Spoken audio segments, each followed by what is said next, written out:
we need to jump into the money pit with the first marijuana company to launch on the Nasdaq. It's called Cronos. It only operates where pot is legal, and the chief executive is with me, Cronos CEO Michael Gorenstein.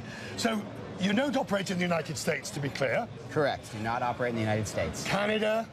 Canada, Germany, Australia, Israel, and expanding across the globe. And you are operating, you are selling, distributing, growing medicinal marijuana. Correct. And is that by design? Obviously, do you wish to move into recreational marijuana when the time is right? Well, when the time is right, yes, but we're not going to leave the medicinal cannabis market behind. And, you know, if there is a limited amount of supply, which there is today, there's a shortage, we want to make sure we're taking care of patients first. But this is a real medicine. And when you look at what's going on across the globe, it's important to make sure we're able to get that to patients. Is there a we'll come to the financial side in a second, but is there a difference in the way you handle medicinal marijuana that has to be very specific and very exact in its amount of strength and all of these things, and somebody rolling a joint on a Saturday night?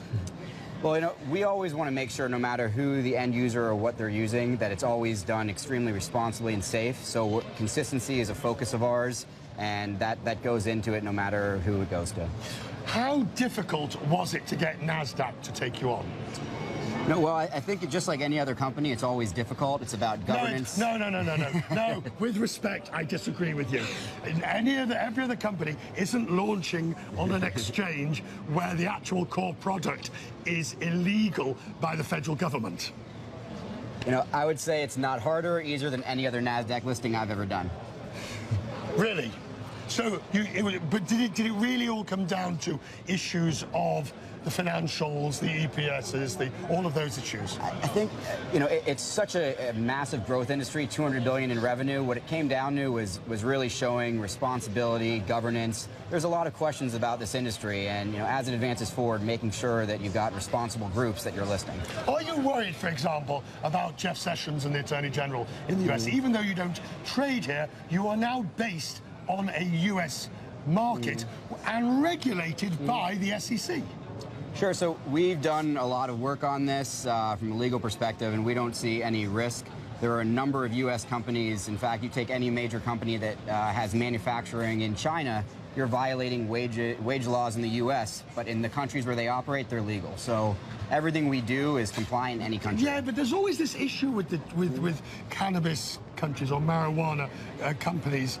There's always this issue that, for example, the banking ability, you know, the ability to suddenly find yourself sequestered or to be seized by the federal government on that.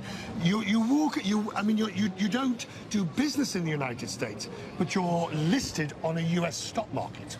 Right, we're still based out of Canada. We've actually never done a cash transaction in our history. You see, that's the whole point. That's exactly the point. You have to walk this very, very narrow line between ensuring you do not suddenly fall foul of the federal government here. Oh, absolutely. And that's something, my background, I started off as a corporate lawyer. So everything we do is rooted in compliance. You know, part of the reason we ended up in Canada, I grew up in the U.S., but we wanted to make sure we were fully compliant, did not violate any laws. So we started in Canada and building a global platform right out of Canada. Good to see you, sir. Thank you for taking the time. Thank you. An interesting story. Glad we had you on the program today. Thank you. Thank you very much indeed.